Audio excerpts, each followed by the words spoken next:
अस्सलाम वालेकुम मोअज़्ज़ज़ ख़वातीन व हज़रात, प्रोग्राम हस्ब हाल के साथ मैं हूं आपका मेज़बान अली मुमताज़। नाज़रीन, रिश्तों में तवाज़ुन की हज़ार कोशिशों के बाद भी मियाँ बीवी के दरमियान ससुराल और मेखे को लेकर पलड़े कभी बराबर नहीं होते। जब भी बात होती है कोई ना कोई गिले शिकवे निकल ही आते हैं। परदेसी ढोला शाला जी में ढोला, परदेसी ढोला शाला जी में ढोला, बहु दूरों आया सफरां दा थकिया मैं नहीं जगाया, परदेसी वाह वाह। ढोला शाला जी में ढोला। वाह। शरफू, ये तुम्हारे साहब बाहर जाते हैं तो गुलकार क्यों बन जाता है? अम्मा, ये हमारे कौन से रिश्तेदार हैं? मैंने तो इनको पहले कभी भी नहीं देखा। बेटे है एक, तुम्हारे बाप ने दुरानी भाई वाली किस्मत पूरी ना खोली होती तो आप इसी मामू के दामाद होते। हैं? ये कब की बात है? बेगम साहबा तो आपको इनका घर दामाद बनाना चाहती थी, वो तो बड़े साहब नहीं माने। इसमें घर दामाद वाली कौन सी बात हो गई? शहजादों की तरह वहां रहता और पूरे कारोबार का अकेला मालिक होना था इसने। वाह, आपी आपने मेरे लिए कोई ऐसा रिश्ता नहीं ढूंढा। शुक्र करे मामू कि आप बच गए हैं, वरना आप दुनिया के पहले डिपोर्ट होने वाले घर दामाद होते। और मामू पे इल्जाम भी किचन में गैर कानूनी मुदाखलत का होना था। शरफू, सारा दिन तो टगे का काम नहीं करता और जुबान देख तेरी कैसे चलती है। जी, मैंने आपी 3 दिन पहले इसको कहा था कि दर्जी से मेरे सूट पकड़ लाएं, अभी तक नहीं लेके आया। और गया था जी सूट लेने के लिए, दर्जी ने वापस भेज दिया, कहता है आखिर में सीऊंगा। कहता है जितनी देर में आपके मामू का मैंने सूट सीना है, इतनी देर में तो मैं आधी गली के सूट सी लूंगा। नहीं, ये बात तो मेरे सामने हुई थी, क्योंकि दर्जी मामू की कमीज गली में बिछा के काट रहा था और गली में ट्रैफिक रुकी हुई थी। लोग तो कपड़े पे बैठना शुरू हो गए थे, शायद अफ्तारी के लिए बिछाया। सनी, ये तुम्हारे ससुराल वालों का ज्यादा असर नहीं हो रहा तुम पे? ये अब्दुल सलाम तुम्हारे मामू हैं, तमीज से रहा करो और तुम ही बंदे का पुत्र बन। अम्मी, मैं तो मामू से बड़ा प्यार करता हूँ, लेकिन ये दर्जी सलीम वाली बात भी सच है, नहीं तो आप उसके शागिर्दों से जाके पूछ ले। आपी ये सारी गलत बातें शरफू का बच्चा फैलाता है। इसको मैं बताती हूँ। सनी, जा तुम जाके देखो गुरेज उठे हैं कि नहीं उठे। उई, अच्छा। उठना जरा, स्टोर में जितना सामान पड़ा उसे निकालो और उसे साफ करो। चल। इतनी देर का स्टोर बंद है, उसमें सांप ही ना हो। आपी इसने अभी तक केबल भी नहीं ठीक करवाई। ओए, मैं केबल का पूछ रहा हूँ, केबल क्यों नहीं ठीक करवाई? अभी तक आपने उसका बिल नहीं दिया, वो केबल क्यों ठीक करेगा? ये तुमको किसने कहा कि उसका बिल नहीं दिया? हाँ, केबल और इंटरनेट के पैसे मैंने खुद अब्दुल सलाम को दिए हैं। बस फिर इसीलिए 3 महीने का बिल अदा नहीं हुआ। वो तो शुक्र है कि उसने साहब जी को नहीं बता दिया। जाओ उसको जाके को केबल ठीक करे, टीवी स्क्रीन के ऊपर मक्खियां ही मक्खियां आ रही हैं। अब तो दरवाजा खुला रखोगी तो फिर मक्खियां ही आएंगी। फिलहाल तो आप ही अंदर आए हैं। बहुत अच्छे, वो तो फिर शेर ने भी इसी दरवाजे से ही आना होता है। शेर कहाँ? शेर शेर मैं शेर को छोड़ूंगा नहीं। बहुत अरसा हो गया कि शेर से आमना सामना नहीं हुआ। कहाँ हो शेर तुम? अभी बहुत अरसा हो गया, बंदूक पे कपड़ा लपेट के जाले उतारता हूँ। अरे दुरानी, हालात ने तुम्हारे हाथ में बंदूक थमा दी है और तुम बंदूक से भी अपना रवायती काम ले रहे हो। मुझे अच्छी तरह याद है, भाभी मरहूमा संडे वाले दिन तुमसे सारे घर के जाले उतरवाया करती थी। अब जी वो केबल वाला पैसे मांग रहा था। क्या? जाओ उसको जाकर कह दो, जब तक केबल साफ नहीं आएगी 1 रुपया नहीं मिलेगा। उसको जाकर क्या कहना है? सारे कसूरवार तो मेरे साथ बैठे हुए हैं, मुझे नीचा दिखाने के लिए केबल वाले को भी सही साबित करेंगे। आहिस्ता बोलो, वो मेरा भाई सुनेगा तो वो क्या सोचेगा? भाई दी घर चे औकात है। वो अपने घर में बड़ा डीसी लगा हुआ है, याद नहीं उसके घर गए थे तो कपड़े धोने वाली मशीन लगा के खड़ा हुआ था। Oh very sad. कुदूस, तुम्हारी सारी फैमिली बीवी से बेइज्जत होती है। ओ भाई, मेरा ना सही, मेरे भाई का ना सही, अपने कजन का ही ख्याल करो। तो क्या सोचेगा तुम्हारी इस तरह की आवाज सुन के? कि बाजी का मिजाज शादी के बाद भी कोई तब्दील नहीं हुआ। क्या? ओ, गुलरेज के अलावा तो मैं भाभी के किसी कजन को नहीं मिला। क्या गुलरेज आया हुआ है? हाँ जी, कजन क्या है, चलता फिरता कार्टून नेटवर्क है। तो फिर हो जाए टॉम एंड जेरी, लेकिन इस दफा टॉम मैं बनूंगा। फिर जेरी बना लो अब्दुल सलाम को, ताकि तारीख उलट जाए।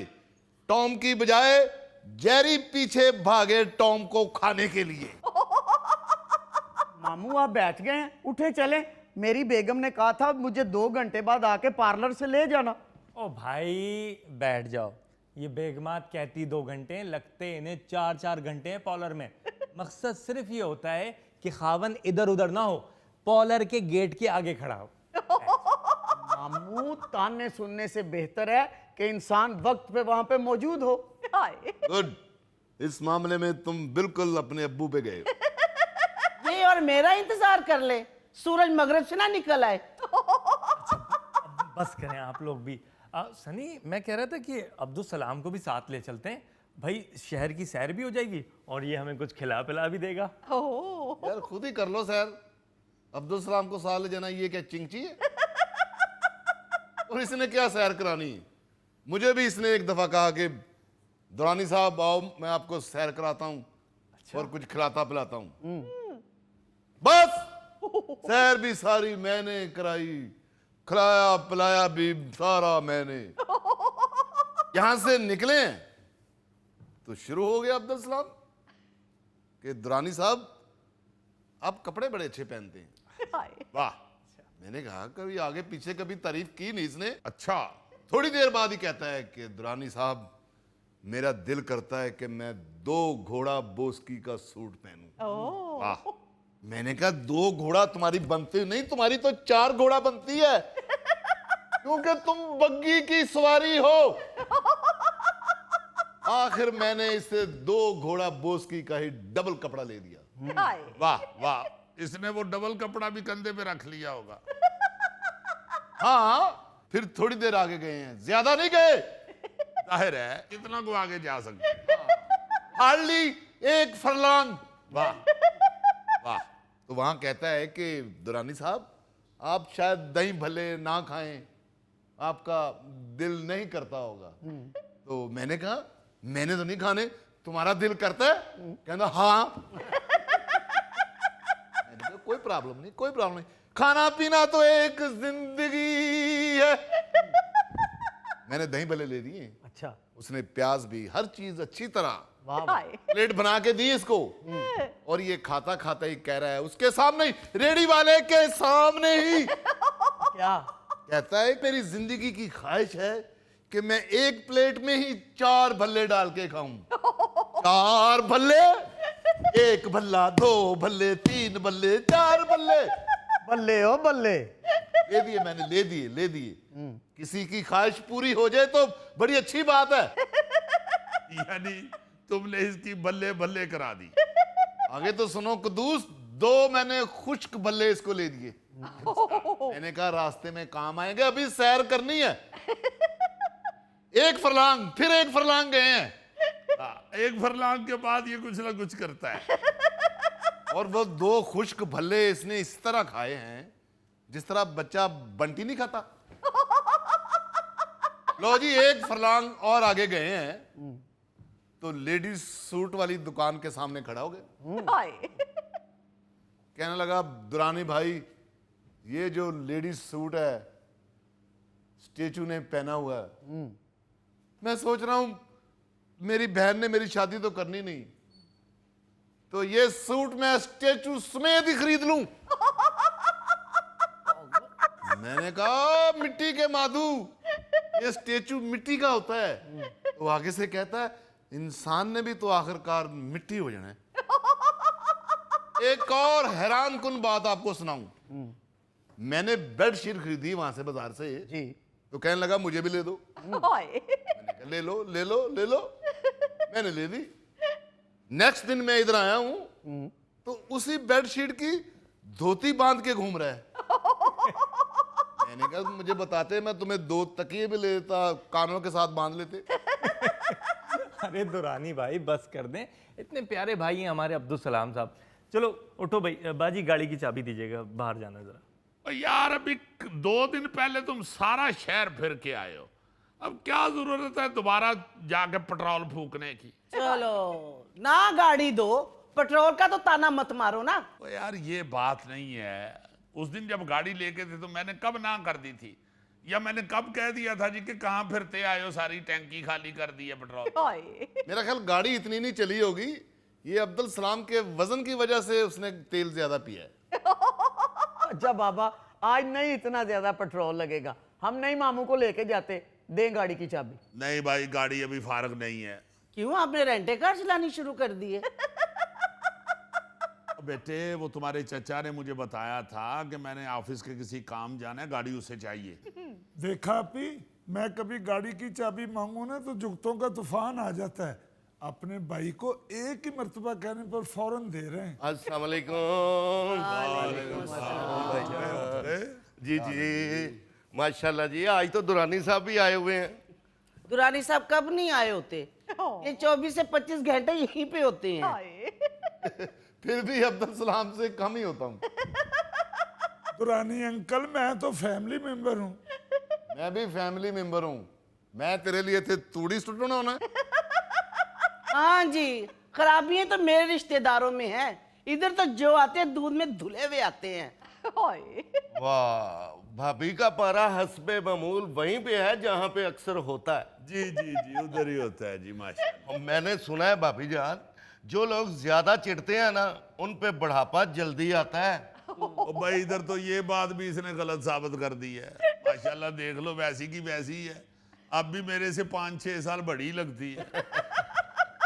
झूठ की भी कोई हद होती है बाबा जी।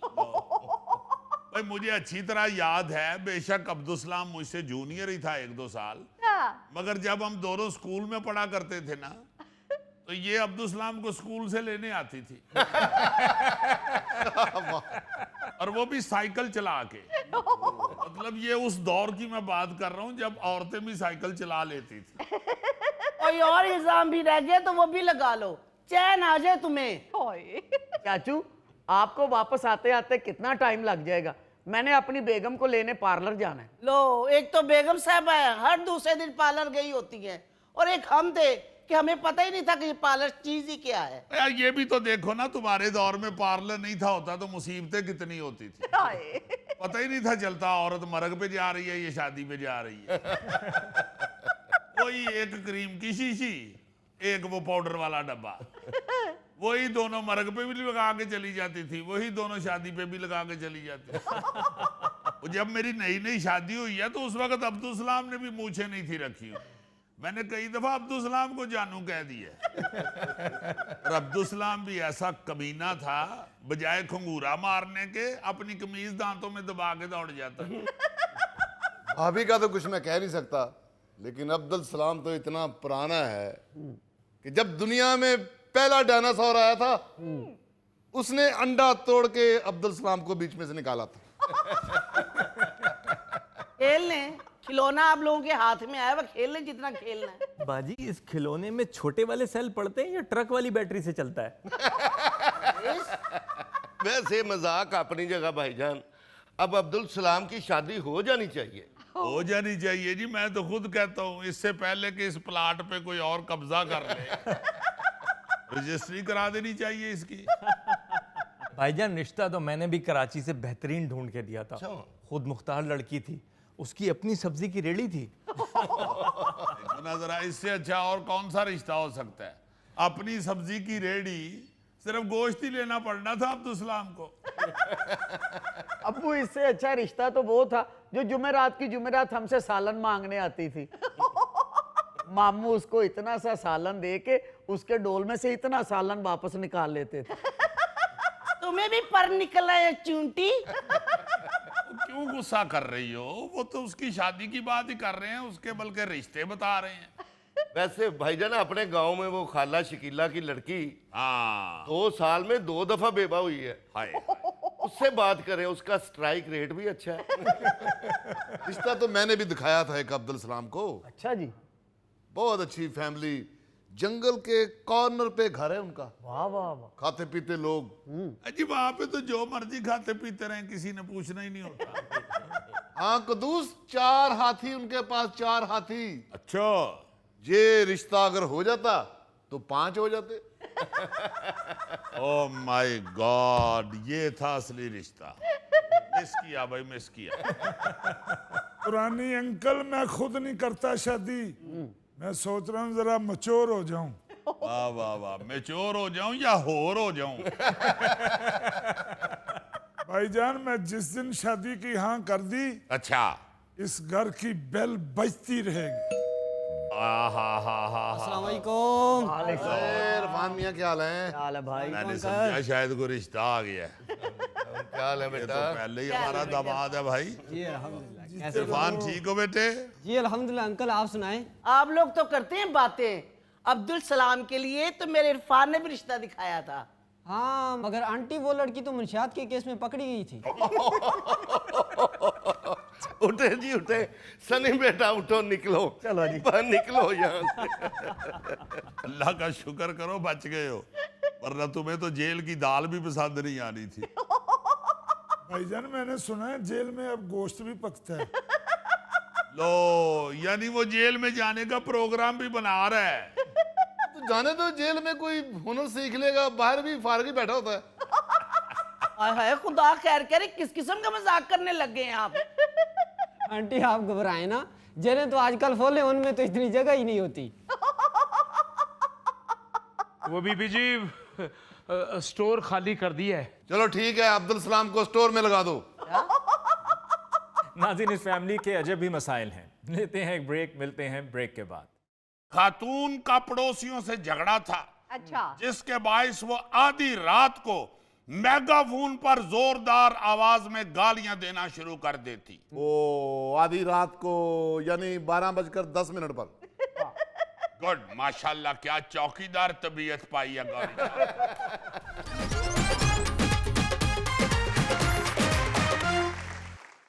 नाज़रीन, पेश खिदमत है आज का खबरनामा। नायरीन, हमसायों के हकूक के हवाले से आप अक्सर देखते हैं कि मोहल्लों में लड़ाई झगड़े हो जाते हैं। एक दूसरे को तंग करने की वजह से लड़ाइयां बढ़ जाती हैं और फिर हाथापाई हो जाती है, फिर कसोनमुखी होती है और कई दफा डांगें भी चलती हैं। हाय, और कुछ ऐसे वाकयात भी सामने आते हैं कि पिस्तौलें तान ली जाती हैं और छोटी छोटी लड़ाइयां जो है वो कत्लो गारत पे जाके खत्म होती हैं और फिर अदालतें च खज्जल हुंदे फिरदे ने। हाय, मगर आपको एक ऐसी शटोरी बताने लगा हूं, एक ऐसी खबर सुनाने लगा हूं जी, जिससे आपको पता चलेगा कि लोग जो मुहज्जब कौमें हैं वो किस तरह इन मामलात को निपटते हैं। वो आपस में कसोनमुखी होने की बजाय सीधा अदालत का रुख करते हैं। जेम्स बॉन्ड, ये कसोनमुखी वाली खबर जो तुमने सुनाई है, ये किसी से सुनी है या तजर्बा है? वेरी बैड मिर्जा साहब, वेरी बैड। मैं को वांडो में नहीं रहता। I am a Nobel citizen. मैं अपने हमसायों का ख्याल रखता हूँ। खबर सुनोगे तो तुम्हें पता चलेगा, फिर तुम्हारी ये जुगत पानी सारी रुड़ जाएगी। खबर कुछ यूं है कि ताइवान में एक खातून को आधी रात के वक्त अपने पड़ोसियों की तज़हीक करना महंगा पड़ गया।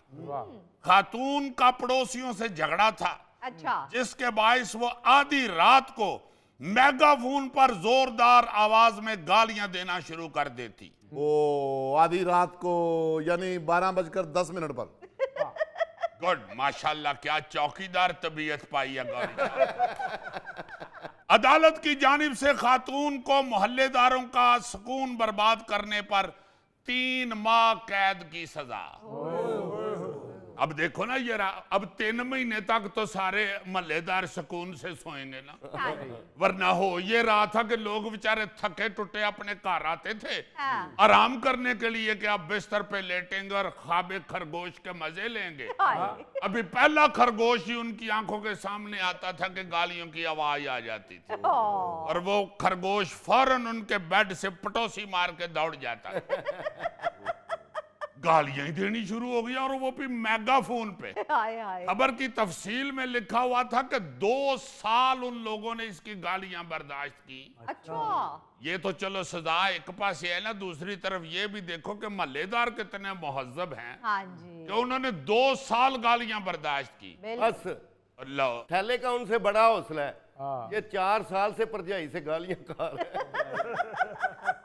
यार क्या कर रहे हो, तुम्हें पता ही नहीं उसकी घर में कितनी दहशत है।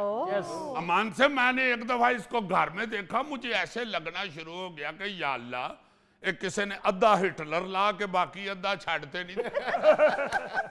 इतना जालिम लग रहा था मुझे। ओए ओए। अब देखिए जरा उस खातून का कि मेगाफोन उसने रख लिया कि मैं इनको गालियां निकाला करूंगी। 2 साल तौबा। वो बेचारे पता नहीं किस तरह गुजारा करते रहे हैं, हाँ जी। किस तरह वो अपने बच्चों के कानों में रुइयां ठूंसते रहे हैं, हाय।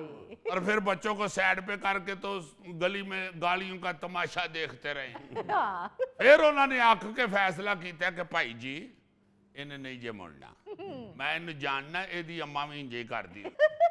ਇਹ ਤਾਇਵਾਨ ਵਾਲੇ ਨੇ ਜਨਾਬ ਜਿਹੜੇ 2 ਸਾਲ ਸਬਰ ਕਰ ਗਏ ਨੇ, ਇਹ ਪਾਕਿਸਤਾਨ ਚ ਹੁੰਦੀ ਦੂਜੇ ਹਫਤੇ ਮਾਈ ਨੂੰ ਕਿਸੇ ਨੇ ਸਕੂਟਰ ਮਾਰ ਦੇਣਾ ਸੀ। यही तो बात है, यहाँ पे तो फौरन डांगे निकल आती हैं, लड़ाई झगड़े शुरू हो जाते हो ना। बेचारे 2 साल बर्दाश्त करके फिर अदालत ਨੂੰ जाके दसिया कि हजूर और माई ने जे पे मोड़ दी। हाय। फिर अदालत ने उसे 3 महीने की कैद सुनाई है, मगर मुझे ये टेंशन लगी हुई है कि माई तो जेल च होर गालां सीख के आ जाएगी। ओ भाई वो हमारे वाली जेलें नहीं है, वहाँ बड़ा मुहज्जब माहौल होता है। यार मुहज्जब माहौल की उथे जेल च नावल लिखन रहे होंगे। यार तुम्हें इतनी पसंद है तो उधर जाके कैद हो जो। जाहिर है जो लोग जेल में आए हुए हैं वो कोई ना कोई क्राइम करके ही आए हुए हैं ना, हाँ जी। वो कदों ठीक होंगे। मगर चलो जे आके होर गालां कढ़ेगी तो होर कैद हो जाएगी। हाय।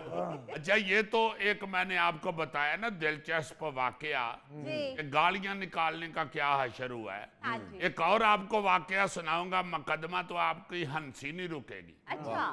रूस में पड़ोसियों ने एक शख्स के खिलाफ मुकदमा दायर करवाया कि भाई जी इसका जो घोड़ा है ना वो बहुत जोर जोर से हिनहन आता है, और वो जानबूझकर घोड़े पे चीखता है ताकि वो मजीद हिनहन आए।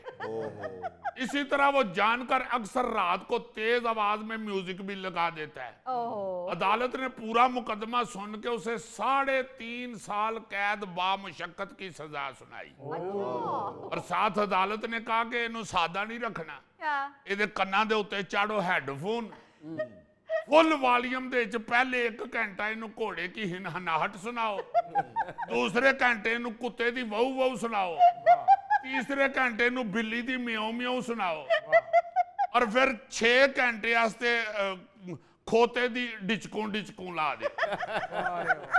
और जदों इहदी अख लगन लगे तो फौरन कुकड़ दी बांग वाली केसट ला दियो। ओके, इन चीजों से सीखो। तो तुम सहन में बह के खाना खाते हो और पचाके मारते हो ना, तुम्हारे हमसायों ने बताया कि हजूर रोटी खा रहे हो तो पटक पटक दी आवाज आ रही होंगी। ਗੋਗੇ ਦੇ ਤੇ ਰੋਟੀ ਖਾਣ ਦੀ ਆਵਾਜ਼ ਇੰਜ ਆਂਦੀ ਜਿਵੇਂ ਨਹਿਰ 'ਚ ਡੁੱਬਦਾ ਬੰਦਾ ਹੱਥ ਪੈਰ ਮਾਰਨ ਦੇ ਆ। ਇਹ ਗੋਗੇ ਦੇ ਤੇ ਇੱਕ ਹੋਰ ਕੇਸ ਵੀ ਹੋ ਜਾਣਾ ਹੈ। वो की ਉਹ ਮਹੱਲੇਦਾਰ ਕਹਿੰਦੇ ਜਦੋਂ ਨਹਾਉਂਦਾ ਹੈ ਮਹੱਲੇ ਦੀ ਟੈਂਕੀ ਮੁੱਕ ਜਾਂਦੀ। ਉਹ ਗੋਗੇ ਦੇ ਤੇ ਟੁਰਨ ਤੇ ਵੀ ਕੇਸ ਹੋ ਜਾਣਾ ਹੈ। ਮਹੱਲੇ ਵਾਲੇ ਨੇ ਕਹਿਣਾ ਅਸੀਂ ਨਵੀਂ ਗਲੀ ਬਣਵਾਈਏ ਤੇ ਇਹਨੇ ਟੁਰ ਟੁਰ ਕੇ ਟੋਏ ਪਾ ਦਿੱਤੇ ਨੇ। ਗੋਗਾ ਦੇ ਤੋਂ ਟੁਰਦਾ ਵੀ ਇੰਜ ਇਹ ਖਾਲੀ ਆ ਰਿਹਾ ਹੋਵੇ ਨਾ ਤੇ ਲੱਗਦਾ ਪਾਣੀ ਦੀਆਂ ਭਰੀਆਂ 2 ਬਾਲਟੀਆਂ ਚੁੱਕ ਕੇ ਆ ਰਿਹਾ। ਉਹ ਕੀ ਚਾਹੁੰਦੇ ਹੋ, ਮੈਂ ਸਟੈਚੂ ਬਣ ਜਾਵਾਂ ਜਾਂ ਮੈਂ ਜੰਗਲਾਂ ਨੂੰ ਨਿਕਲ ਜਾਵਾਂ ਸਿਰ ਦੇ ਚ ਸਵਾਹ ਪਾ ਕੇ? फिर ते सुहा ना पाई, इमरान दी विग ना गंदी करी। सुहा पानी ते विग ला के साइड ते रख। ਉਹ ਜਾਣਦੇ ਹੋ ਜੀ ਇਹਨੂੰ ਜੰਗਲਾਂ 'ਚ ਅਸੀਂ ਇਹਦੇ ਕੋਲ ਤੰਦੂਰ ਤੋਂ ਰੋਟੀਆਂ ਮੰਗਾਣੀਆਂ। अच्छा ये तो महल्लेदारों की प्रॉब्लम पे मुकदमे दर्ज हुए हैं ना, हाँ जी। ये तो चलो समझ आती है। एक मुकदमा आपको सुनाऊंगा, आप कहेंगे कि हैं। अच्छा। कनाडा में एक बंदे ने अपने पड़ोसी पे मुकदमा दर्ज करा दिया कि भाई जी इसने जो अपना घर बनाया है ना, इसने सारा मेरे घर की कॉपी करके बनाया है। जिस तरह मैंने अपने घर की तज़य्युन व आराइश कराई है ना, इसने उसकी नकल मार ली है। उसने कहा जी इस पर मुकदमा भी दर्ज करें, इसको सजा भी दें और इससे $20,000 मुझे लेके दे। उन्होंने बड़ा कहा कि यार $20,000 याद आने को थोड़े बहुत पैसे लेके तो गल मुका दे, लेकिन वो बंदा आड़ा रहा है। उन्होंने कहा नहीं जी, घर का डिजाइन भी ਇਹਦਾ तब्दील करवाओ, इन्हें चिमनी दरवाजे खिड़कियां सब मेरे वर्गे बनवा लेने, पेंट भी इसने मेरे घर जैसा करवा लिया, इससे मेरे घर की कदर कम हो गई है। अदालत ने फिर माहिरीन से मशवरा करके फैसला दिया कि दोनों घरों की चिमनी दरवाजे और पेंट वगैरह एक जैसा नजर आते हैं, लेकिन घर का नक्शा कॉपी नहीं किया। अच्छा, इसलिए केस डिसमिस किया जाता। चूंकि उसके हक में फैसला नहीं हुआ, उन्हें फिर जाके ना जी ते गुस्से च उतो थोड़ा जिहा गारा लैके ना तो घर की कंध ते मार के नस गया। जेम्स बॉन्ड खबर ही एडी दूर दी सुनांदा है कैनेडा, ओए होए बंदा उत्ते जाके पूछ नहीं सकता कि यार खबर सही है कि नहीं। यार आप लोगों को अपने जेम्स बॉन्ड पे यकीन नहीं है? नहीं है तो ये पकड़ो यार, रहने देते। इतनी मेहनत करके आप लोगों के लिए अजीबो गरीब तो नहीं, अजीब खबरें इकट्ठी करता हूँ। गरीब तो मैं कह नहीं सकता क्योंकि कनाडा से गरीब होता ही नहीं। नहीं जेम्स बॉन्ड आपने कहीं नहीं जाना। हाँ आप चले गए थे, एडा सादा जेम्स बॉन्ड कितों लभागे सी? सादा भी और सस्ता भी। असली जेम्स बॉन्ड तो बहुत ज्यादा महंगा है। वो होएगा जेम्स बॉन्ड महंगा, साडा ते एडा सादा कि रोटी दे उत्ते गोभी रख के भी खा लेंदा। यार सादा जेम्स बॉन्ड गुस्सा ना करना यार, मेरा मतलब है घुल मिल जाने वाला। ये जो इसने मुझे रोटी और गोभी का ताना मारा है, जरा मेरे येन में एक और खबर आ गई है। आप ये सुनेंगे तो आप कहेंगे ओहो साडा जेम्स बॉन्ड ही ठीक है। अच्छा, पड़ोसी ने वलीमे की तकरीब में मदऊ ना करने पर मेजबान का सर फाड़ दिया। यकीनन ये मुझे लग रहा है कि ये पड़ोसी हमारी लतीफी स्ट्रीट वाले लतीफी और चुगताई जैसे होंगे। और पड़ोसी के नथनों में जब बारबेक्यू की खुशबू मुसलसल गई होगी तो दी हिम्मत जवाब दे गई होनी, उन्हें फिर काट ली होनी है डांग। फिर पुलिस दोनों पार्टियों को ले गई। अच्छा, उसने जाके थाने में फिर फैसला कराया, गल सुनो बंदे बनो, तुसी हमसाया सी, तुहानू चाहिदा सी कि उन्हें भी बुलाओ या फिर उधर खुशबू ना जान दे। उन्हें आक के कहा जी दसो फिर इहदा की हुण हल है। उन्होंने फिर वो बंदे कोलों पूछया भाई जी तुसी सिर ही पाड़ दिता उन्हां दा, हुण तुसी चाहते की हो? वो कहंदा जी कोई गल नहीं, इन्हां नूं कहो कि मैनूं 4 रोगनी नान ते 3 को प्लेटां कोरमा दे देन ते मेरा गुस्सा ठंडा हो जाए। जेम्स बॉन्ड ये केस कहीं गोगेगा तो नहीं? ओ भाई मैं एडा भी बेवकूफ नहीं, मैनू कोई शादी ते बुला ले ते ओदा भी भला, ना बुलावे ते ओदा भी भला। वैसे भी ये गोगे का केस नहीं हो सकता, क्यों? उन्हें तो कोरमा दे नान मंगे ना, जे गोगे का केस होंदा तो इन्हें गुड़ वाले चौल सब तो पहले मंगने सी। अच्छा एक और बड़ा दिलचस्प केस सुने। अच्छा जी, 2023 में अबू ज़ैबी में एक खातून ने अपने पड़ोसन पे मुकदमा दर्ज करवाया कि वो उनके घर के सामने सफाई के लिए जो केमिकल इस्तेमाल करती है ये खातून, उससे उनकी सेहत खराब हो रही है, इसलिए हमें 60,000 दिरहम हरजाना दिलवाया जाए। उस खातून ने क्या कहा, 60,000 दिरहम का 6 दिरहम दी ते केमिकल दी बोतल होंदी है। बहरहाल अदालत ने फौरी तौर पर मुतल्लका महकमों की दौड़ें लगवा दी। लेकिन सारी छानबीन के बाद पता चला कि वो तो सादा सा केमिकल था जिसके इंसानी सेहत पर बुरा असर पड़ने का कोई सबूत नहीं मिला। अदालत ने फिर फैसला सुनाया कि केस डिसमिस। मगर इसमें दिलचस्पी ये है कि जब केस डिसमिस हुआ ना, तो वो जो केमिकल इस्तेमाल कर रही थी ना सफाई के लिए खातून, उन्हें फिर अपनी पड़ोसन नूं बाहर निकल के किया कि जा हुण मेरे को लैके वहा। उसको चढ़ गया गुस्सा, उसने एक और अदालत में केस दायर कर दिया, वहां से भी डिसमिस हो गया। फिर वो सुप्रीम कोर्ट पहुंच गई और पूरे 1.5 साल बाद सुप्रीम कोर्ट से भी उसका केस डिसमिस हो गया और पता चला कि 60,000 दिरहम हर्जाने का दावा करने पर उसके 45,000 दिरहम वकीलों पर खर्च हो गए।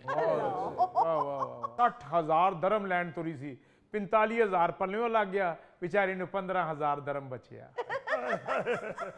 पहले तुम्हारे हिसाब किताब पे फिटे मुंह। अच्छा, मुत्तहिदा अरब अमारात का एक और केस सुने। ये केस सुनकर मैं सोच रहा था कि मैंने जितने भूंडों के खखर और शहद की छत्तों को बटे मारे हुए हैं ना, अगर हम यूएई में होते तो हमारे ऊपर तो सारी जिंदगी की तनख्वाहों का जुर्माना हो जाना था। अच्छा जी। 2019 में रासुल खैमा के एक शहरी को शहद की मक्खियों का छत्ता तोड़ने पर अदालत ने 3,000 दिरहम जुर्माना आयद कर दिया था। उसके भी पड़ोसी ने उस पर केस किया था कि इसने शहद की पालतू मक्खियों का छत्ता बर्बाद करके उन्हें भगा दिया है। मैं कितना लभ्या है, मक्खियां मैनू लभण ही नहीं रही। अरे किथे खजल हो रही ने बेचारियां, इत्थे वो चंगियां पड़ियां शहद ते बैठियां हन, हो रहे किथे बेचारियां अंबां दे छिलड़ां ते बैठियां होण। इसलिए उसे जर्रे तलाफी दिलाया जाए फौरन। अच्छा। लो जी, उसने 3,000 दिरहम जुर्माना अदा करके ना तो अपने उसी पड़ोसी के खिलाफ जवाबी मुकदमा दायर कर दिया कि शहद की मक्खियां पालने के लिए बाकायदा इजाजतनामे की जरूरत होती है। अच्छा। और मेरा जो पड़ोसी है, भान मेरा जिहड़ा नाल रहिंदा है, इन्हें इजाजतनामे के बगैर मक्खियां पालियां सन, उन्होंने इन्हू भी जुर्माना करो। जब अदालत ने पूरी तहकीक की तो इल्जाम वाकई सच्चा साबित हुआ। जिस पे वो जो 3,000 दिरहम जुर्माना लेके खुश हो रहा सी ना जी, अदालत ने उन्होंने 5,000 दिरहम जुर्माना कर दिता। यानी इत्थे हिसाब बनदा है तेरा, तो उन्होंने तो बेचारे ने 2,000 दिरहम पल्लियों पै गया ना। यार धर्म ते बड़ा महंगा होंदा है, जिन्हों 5,000 धर्म जुर्माना हो गया, ओदी जिंदगी ते धर्म मरम हो गई। नाज़रीन, इसके साथ ही हम लेते हैं एक ब्रेक, मिलते हैं ब्रेक के बाद। यार तेरी ये आखिरी ईद है, तेरी जिंदगी च होर ईदां नहीं आनियां। असल स्यापा यह है ना कि होर ईदां च हो रहे, मैं इत्थे हो सा या ना हो सा। उसकी ये स्यापा पड़ा हुआ है कि मैं इहदे हथे चढ़िया आया ते मैनू निचोड़ लवे बस।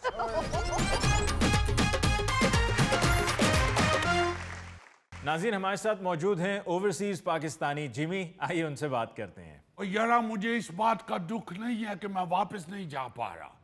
ये पाकिस्तान मेरा घर है ना, इधर मैं अगर 2-3 वीक का और भी रह जा सकते, मी की कोई प्रॉब्लम नहीं है। दुख तो मुझे इस बात का है कि इन गगर गिलों को समझ नहीं आ रही कि इन्होंने करना क्या है। जिमी यार, पहले माड़ा तारुफ तो हो लैंड ना, तू तो पहली लगामा खिंची छोड़िया ने। अच्छा यारा, अगर तेरे तारुफ नहीं भी रो रहे थे तो एंकर नु छड़ मैं करा देना वा। करा फिर। नाज़रीन, ये मेरा कजन है, इसना पुठवार दे विच बड़ा ना है, ये लड़न वाले कुत्ते किराए ते देना है। सारा दिन वेला रहना, और कोई काम नहीं करना। और ये कश्ती में पड़े हुए वो वजन हैं जिनकी वजह से कश्ती किनारे पे नहीं लग सकती। ओहो, कजन है तेरा? मैं समझा बकरी दा बच्चा राह भुलिया है। मैं समझिया पानी वाली टैंकी नू चिब पे है। मैनू इंज लगा शुतर मुर्ग दी कोई गिट्ठी नस्ल है। अच्छा, ਇਹੋ ਜਿਹਾ ਚੋਰ ਸਾਰਾ ਸਮਾਨ ਇਕੱਠਾ ਕਰਕੇ ਨਿਕਲਣ ਲੱਗਦਾ ਨਾ ਜਦੋਂ, ਐਨ ਮੌਕੇ ਤੇ ਫੜਿਆ ਜਾਂਦਾ ਹੈ। ਔਰ ਸ਼ਰਮਿੰਦਾ ਹੋਣ ਦੀ ਬਜਾਏ ਘਰ ਵਾਲਿਆਂ ਨੂੰ ਕਹਿ ਰਿਹਾ ਹੁੰਦਾ ਹੈ, कैसा लगा मेरा सरप्राइज? अगर सारे कराले डांगा फड़ी तो उल्टा इसकी सरप्राइज देने। खुश हो ही गया है, हमारी बेइज्जती करा के एक एक बंदे को लो खुश हो ही गया है। चला उन बाजार चलिए, चल उठ। ओ यारा, क्या हो गया तुसा की? हर बंदा मुंह चुक के झुकता पिया करना। मैं तो अली साहब इस बात पे हैरान हूँ कि ये लोग उधर ही खड़े हैं, मुर्गी की एक टांग ही है। भाई हुकूमत चीख रही है, जंग लगी हुई है, हालात इस तरह के बने हुए हैं कि खुदा के वास्ते बचत करो।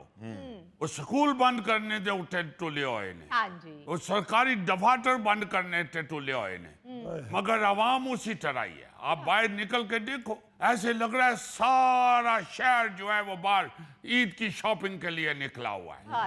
भाई यार जिम्मी, ये तो रवायत है ना, लोग ईद की शॉपिंग नहीं करेंगे तो कैसे ईद गुजरेगी? यार, ये तो अजीब मंतक बता रहे हो।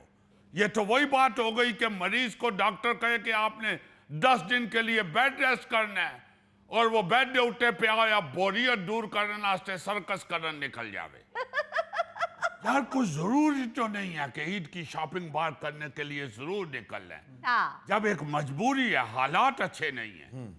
आप देखो तो सही यार, इसके पास कई 250 दियां छठी शर्टा पईयां ने। वो पाल है पिछले साल तुसां कि मैं पैंट ले आके दिती सी जेडी तेनू 1.5 फुट लंबी सी, वो काट के पाल है। यार भरावा तुसें क्या दसा, उसकी चूहा टोक गया, चूहा। ਉਹ ਜਿੱਥੋਂ ਟੁੱਕ ਗਿਆ ਉੱਥੋਂ ਹੋਰ ਕੱਟ ਲੈ, ਤੈਨੂੰ ਫਿਰ ਵੀ ਲੰਮੀ ਹੋਣੀ ਹੈ। ਤੂੰ ਨਵੇਂ ਕੱਪੜੇ ਪਾਣੇ ਮਜਬੂਰੀ ਹੈ, ਕਹਿ ਤੇ ਰਿਹਾ ਤੈਨੂੰ ਜਿਮੀ ਪੁਰਾਣੇ ਕੱਪੜੇ ਪਾ, ਉਹ ਗੋਲ ਭੁੰਗੜਾ ਕੱਢ ਤੇ ਗਲੀਆਂ 'ਚ ਬੱਚਿਆਂ ਨੂੰ ਝੂਟੇ ਦੇ, ਕੋਈ ਕੌਮ ਦੀ ਖਿਦਮਤ ਕਰ। यार यूनाइटेड किंगडम तो मेरा भराऊ आया, यूनाइटेड किंगडम तो जब मैं आया था इसने उस वक्त मुझे शर्टें दिखाई थी, मैं 250 लेके आया, 7 शर्टें इसने गोल पाई। सोनी शर्ट में उन पासा एडा वड्डा मारा भराऊ यूनाइटेड किंगडम रहना, लंदन रहना तो 250 नहीं शर्ट हूँ मारे नाल जुलना तू उत्ते जरा चंगी जी कोई शर्ट महंगी तरीन मैं कोई लेके दे ना। ਨਵੇਂ ਕੱਪੜੇ ਪਾ ਕੇ ਸਹੁਰੇ ਜਾਈਦਾ, ਉਹ ਤੈਨੂੰ ਵੜਨ ਨਹੀਂ ਦਿੰਦੇ। यारां च तू उंज बहन जोगा नहीं, 1000 दी तू घड़ी चुकी। आपको वैसे एक बात बताऊं, ਇਹਦੇ ਚ ਹੋਰ ਕੋਈ खूबी होवे ना होवे, एक खूबी बहुत ज्यादा है, शर्मिंदा नहीं होता है। ऐसा बंदा है यार, मैं हैरान हो रहा हूं कि लोग सोचते ही नहीं है। भाई अगर लोगों को बच्चों को छुट्टियां देती है हुकूमत, पेट्रोल बचेगा, आप घर में बैठ गए, इतनी छुट्टियां हो गई हैं और पेट्रोल घटा बचना है। वो पेरेंट्स जो है वो सारे बच्चों को गड्डी च लद के ते पूरा शहर घुमान दे, आज छुट्टी है चलो बाहर निकली। पूरी कौम के माइंड में सिर्फ इतना है कि बच्चों को छुट्टियां हो गई हैं, ये नहीं पता लगता पिया कि छुट्टियां हुई किस वजह तो ने। वो जरा पेट्रोल बचाने वास्ते अगले छुट्टी की है, तुसी और साड़न लग पाए हो। हैरान होता हूं मैं कि बाहर के लोग जब से ये जंग का माहौल बने, अच्छे भले लोगों ने भी गाड़ी अपनी पार्क कर दिया और साइकिलें निकाल लिया भाई। इतने तक मारे तो मारा बंदा भी उन साइकिल चलाने अपनी तौहीन समझना है। और यारा उठे लोग तगड़े तगड़े भी फौरी तौर पे पेट्रोल बचाना शुरू कर देते हैं, तो अफोर्ड भी करते हैं ना, वो भी कहते हैं कि भाई हमने भी इसमें हिस्सा डालना है, वो भी अपनी गाड़ियां खड़ी कर देते हैं और साइकिलों पे फिरना शुरू कर देते हैं। इतने तगड़ा की मारा नहीं चढ़ना यार साइकिल पे, खुदा ना वास्ते क्या करने हो यारा, मारे तो मारा बंदा भी मोटरसाइकिल ही लई फिरना है और एवं फजूल भजे फिरने, और औरतां दी ते शॉपिंग मुकनी नहीं। एक बारी सूट लैन जांदियां ने, दूजे फेरे लैस लैन जांदियां ने, तीसरे फेरे फिर वो दुपट्टा रंगन वास्ते देन जांदियां, चौथे फेरे फिर दुपट्टा वापस लैन जांदियां ने, पंजवें फेरे जाके कहनियां ने कि ए रंग करना सी तू ए की कर दिता है। क्यों फेरिया ने विच दुपट्टे दा ते सूट दा रंग मैच करना है। 700 का दुपट्टा होना है और 3000 ना पेट्रोल छाट दुपट्टा मैचिंग हो जावे, फिर मैचिंग वाली चूड़ियां, मैचिंग वाली जुट्टी, मैचिंग वाला परांडा, मैचिंग काटियां ईद से आ जानी। भाई हुण ते वजीर आज़म साहब ने भी कहता कि वजीर मशीर गड्डियां घट चलाउण, पेट्रोल घट खर्च करन, क्योंकि पेट्रोल होर महंगा होना। देखो ना, इसी बात से समझ जाओ, अगर हुकूमत भी अपनी अयाशियां छोड़ रही है तो इसका मतलब है कि मामला बड़ा सीरियस है। हाँ जी। वरना ये लोग तो कह सकते थे कि जंग के हालात हैं, हमें और सिक्योरिटी चाहिए, हमें और गाड़ियां दे, हमें जान का खतरा है। अगर वो भी कह रहे हैं कि जरा पेट्रोल बचाओ, तो इसका मतलब है कि फिर बड़ा सेंसिटिव माहौल बनया हुआ है। बिल्कुल जिम्मी बाहर दे लोकां दे की हालात ने जिथे जिथे जंग दे असरात ने, उत्थे हालात ठीक हो जा सन ना, क्योंकि अंग्रेजां दे हो जे कजन नहीं होने। वो लोग तो फौरी तौर पे सीरियस हो जाते हैं। अगर हुकूमत उनको कहे कि भाई इस तरह मत करो, तो वो हुकूमत की बात संजीदगी से लेते हैं, बड़े सीरियस हो जाते हैं। आप देखो ना, कोरोना के दिनों में जी। सारे वो लोग जितने भी थे सब अपने घरों में दबक के बैठ गए थे। हाँ जी। इतने कोरोना के दिनों च भी हर जगह ते पिकनिक पॉइंट बनया होया था। हाय। उधर तो लोग कह रहे थे कि एक दूसरे के साथ 2 बंदे भी फासला रखें। इधर पाकिस्तान इच कोरोना के दिनों इच भी मोटरसाइकिल दे उते 3 जने चढ़े हुए थे। कोरोना के दिनों में मैं पाकिस्तान में भी था। अच्छा। मैं लोगों से दूर होता था तो आगे से लोग कहते थे, ओए तो जफा ला यारा, नहीं मर जाना तू। ओ भाई जे मर जाऊंगा तो तू कह रहा आके मैंने बचा लेना। अगर एक चीज पता चल गया है कि ये गलत है, इससे खतरा है ते जरा उस गल ते अमल कर ले सो फिर क्या हो जासी तो ईद दे बाद शॉपिंग कर लेंगा ते तेनू क्या मौत पै जानी है मजा जड़ा है वो ईद ना है, ईद तो बाद शॉपिंग ना फायदा उसना क्या है। और यार तेरी ये आखिरी ईद है, तेरी जिंदगी च होर ईदां नहीं आनियां। असल स्यापा ये है ना कि होर ईदां च हो रहे मैं इत्थे हो सा या ना हो सा उसकी ये स्यापा पड़ा हुआ है कि मैं इहदे हथे चढ़िया आया ते मैनू निचोड़ लवे बस।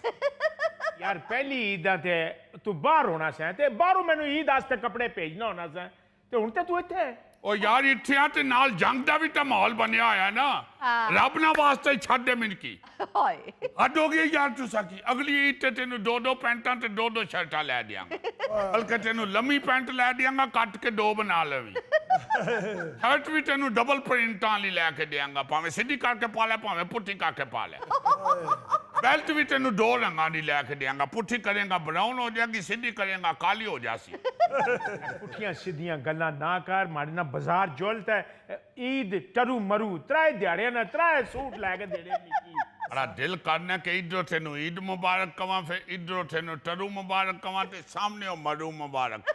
मेरा ख्याल है इन्हें किसी दुकान ते सेल वाला बोर्ड पढ़ लिया है और ये चाहता है कि वो सारी दुकान लुट लीए। और प्राहु पूरी दुकान नहीं लुटनी त्राए सूट चाहिए ने ईद टरू मरू। ओ यारा टिक जा खुदा ना वास्ता है इत्थे हालात ठीक हो जाएंगे तुसां की लै देंगा 7 सूट लै देंगा तुसां की। ਅਸਲ 'ਚ ਇਹਦੇ ਦਿਮਾਗ ਨੂੰ ਈਦ ਚੜੀ ਇਹਨੂੰ ਹਾਲਾਤ ਦਾ ਨਹੀਂ ਪਤਾ ਲੱਗਣ ਡਿਆ ਕਿ ਹਾਲਾਤ ਕੀ ਨੇ। बस कहते हैं कि शायद ये मौका दोबारा आवे या ना आवे मरन वाले हो जाने ने यारा लोग। मैं देख के इसको अफ्तारी करते हुए मैंने देखा मैं हैरान हो गया हूँ मुझे ऐसे लगा कि इसने सारे रमजान का एक ही दिन खा जाना है। और प्राहु इंसान सारे दिहाड़ भूखा होना है तो शाम की रज कर अफ्तारी भी ना करे और जिस तरह तू खाना है मिनटे लगता है सारे दिन दिन सारी जिंदगी दी भूख मिटा रहा होना। कुछ अक्ल को हाथ मारो यार क्या करते हो इतने लालची लोग हैं कि बाज ही नहीं आते। मैंने गरीब लोगों में राशन उधर अपने गांव में तकसीम किया मुझे आगे कहता है हमारे महल्ले च भी 3-4 गरीब रहने ने मिकी दे दे अब 5 थैले दे देते ने 5 थैले अपने घर ले गए। यार जीमी झूठ ना बोल एक थैला मैं दीता है कपड़े धोने वाली की और ज़हन च रखना कि कपड़े साडी भाभी धोंदी है एक थैला उसकी फड़ाया कि यार तुसा ना हो गया सारे साल तू कपड़े धोनी है वो भी थैला फड़ के अंदर रखा ही उन्हें क्या भी है क्या खुदा ना वास्ते इंज ना करे 2 थैले ते गरीब किसी बच्चे च वंड दे ते कहंदा मारे बच्चियां नालों डाडे गरीब कौन ने। ਜਿੰਮੀ ਤੈਨੂੰ ਕਿਵੇਂ ਪਤਾ ਲੱਗਾ ਕਿ ਇਹਨੇ ਸਾਰੇ ਰਾਸ਼ਨ ਵਾਲੇ ਥੈਲੇ ਘਰ ਹੀ ਰੱਖ ਲਏ ਨੇ। ਉਹ ਯਾਰਾ ਸਾਰੇ ਥੈਲੇ ਖਾਲੀ ਮੈਂ ਖੁਦ ਦੇਖੇ ਨੇ ਉਹ ਵਿਛਾ ਕੇ ਦੇ ਉਹਦੇ ਉੱਤੇ ਇਹਦੇ ਬੱਚੇ बैठे हुए सन। मैंने कहा ये थैले तकसीम नहीं किए कहते तकसीम कर दिते सन और लोगों ने विचों सामान काट के ते मैनू खाली थैले वापस कर दिते।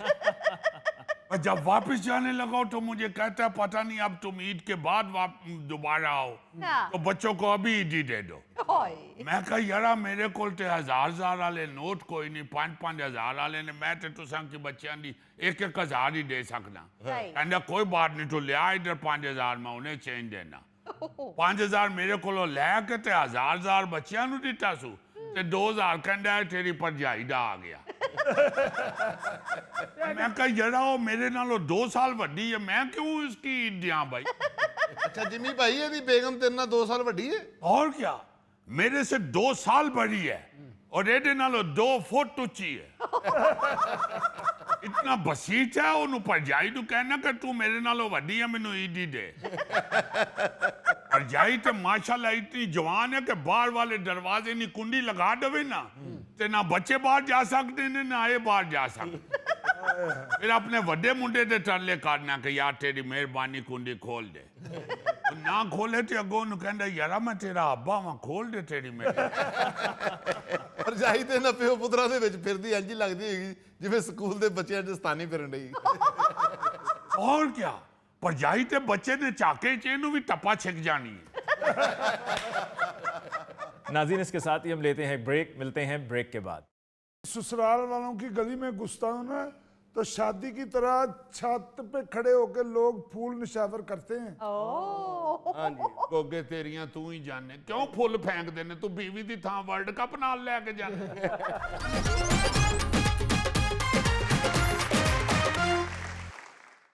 यार मैं उस बंदे की तलाश में हूं जिसने ईद के दूसरे दिन ससुराल जाकर ये टरू वाली रवायत मुतारफ कराई थी। बड़ी मैंने रिसर्च की है कि मुझे वो बंदा मिल जाए जो पहली दफा गया था टरू वाले दिन अपने ससुराल, और उसके बाद ये अब रिवाज पड़ गया हुआ है। बहुत मैंने इधर उधर देखा है, एक दो दफा मेरे ज़हन में गोगा भी आया है। बड़ी मैंने लिस्टें तलाश की हैं, पढ़ी हैं, मगर गोगे बेचारे का नाम तो उस लिस्ट में लिखा हुआ था जो लोग बिस्ती के डर से ससुराल जाते ही नहीं। ओ भाई जी, ऐसी भी कोई बात नहीं है।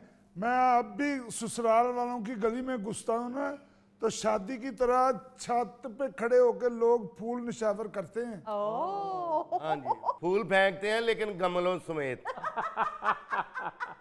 अच्छा गोगे तेरियां तू ही जाने क्यों फुल फेंक देने, तू बीवी दी थां वर्ल्ड कप नाल लेके जाने। यार इस ईद पे मैं जाऊंगा, वीडियो बना के लाऊंगा, आपको दिखा दूंगा। अच्छा जी, ये ईद के दूसरे दिन जो आजकल ससुराल जाने की रवायत बड़ी मजबूती से कायम हो चुकी है, हाँ जी, उसे देखकर ऐसे लगता है जैसे ये सदियों पुरानी रस्म है। मगर हकीकत ये है कि 30-40 साल पहले ये बाकायदा रवायत मौजूद नहीं थी, जी, बल्कि लड़की के घर वाले ईद से पहले खुद आके उसे ईदी दे जाते थे। जी हाँ, अच्छा, और बेटी और दामाद से मिल भी जाया करते थे। सही, बाकायदा रस्म तो यही होती थी, जो अब मेरा ख्याल है बैंक अकाउंट्स और मोबाइल लोड वगैरह जैसी सहूलतों की वजह से खत्म हो चुकी है। हाय, इसकी जगह अब रिवर्स गियर लग चुका है, और बीवियां अपने शोहरों की सालाना सर्विस करवाने के लिए उन्हें अपने माँ बाप के घर ले जाती है। जे नहीं यकीन तो पूछ लो शाज़म मिर्जे को, जेड़ा हर टरू ते बेचारा गखड़ जाता है।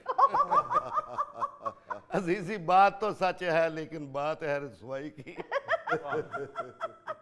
अच्छा, पुराने वक्तों में ईद का पहला दिन मुकम्मल तौर पर अपने घर और अपने खानदान के नाम होता था। जी, सुबह नमाज ईद अदा की जाती थी, फिर घर आके सब एक दूसरे से गले मिलते थे और मीठी सवैयां खाई जाती थी। सही, आज भी है, हाँ जी, काफी हाँ जी। घरों में ऐसा ही है, बिल्कुल, मगर अब इतनी जिम्मेदारी से ये काम नहीं होता। राज को यार मिल जाए तो उसके नाल भी बैग निकल जाते। हाय, इसके बाद एक अजीब सी मसरूफियत शुरू हो जाती थी। मोहल्ले के लोग एक दूसरे के घरों में आते जाते थे, दरवाजे खटखटा के एक दूसरे से ईदें मिलते थे। चाचा जी ईद मुबारक, खाला जी ईद मुबारक, मामू जी जी। ईद मुबारक। और जो मल्लेदार है ना जी, वो भी बच्चों को ईदी दिया करते थे। अच्छा, सिर्फ अपने बच्चों को ही नहीं, हमसायों मल्लेदारों के बच्चों को भी। बच्चों को भी, सही, अब चूंकि छोटा नोट वारा ही नहीं खाता, बच्चों को भी आते ऐसी डाल दी हुई हैं। हाँ जी, वरना मुझे याद है कि 1-1 रुपये वाली दथी पकड़ी होती थी बुजुर्गों ने। अच्छा, हर बच्चे को 1 रुपया मिल जाता था। रुपया भी खैर उस वक्त बड़ा होता था, ईद रंगीन हो जाती थी बच्चों की। वाह जी वाह, अब तो बच्चे को कोई 100 रुपया दे तो उसकी हंसी निकल जाती। बिल्कुल, बल्कि वो पूछ लेंदे ने अगो बुजुर्ग को, चाचा जी रखो होर चाहिए ने तो मेरे को ले ले। आगे से अगर बुजुर्ग बेचारा शर्मिंदा होकर निकलने लगे तो पीछे से पूछते हैं, चाचा जी आजकल हालात ठीक ने ना? अच्छा, ईद वाले दिन खास तौर पे घर के दरवाजे इस तरह खुले रहते थे जैसे दरवाजे है ही नहीं। अच्छा, जिसका दिल चाहता था वो आवाज मार के या कुंडी खड़का के अंदर घुस के ईद मुबारक जरूर कहता था। सही, अच्छा, पहले दिन की तरह दूसरे दिन भी ज्यादातर लोग अपने ही ना जी महल्ले में अपने घर में ही ईद मनाया करते थे, हाँ जी, हाँ जी, या ज्यादा से ज्यादा को रिश्तेदार की तरफ चले जाते सही, थे। जी, उस दिन वैसे आम तौर पर ना लोग मामुओं, फूफियों, खालाओं को या चचा के घर जाने का प्रोग्राम बनाते थे अच्छा, ताकि ईदी वसूल कर सके। हाय, बल्कि बच्चे माँ बाप को कह रहे होते थे कि बड़े मामू की तरफ कब जाना है। आगे से माँ कहती थी ना, नहीं पहले छोटे के पास जाते हैं, उसका घर ने रहन दो, रुपया ही दी। बड़ा मामू ठीक है, वो 10-10 रुपये देता है।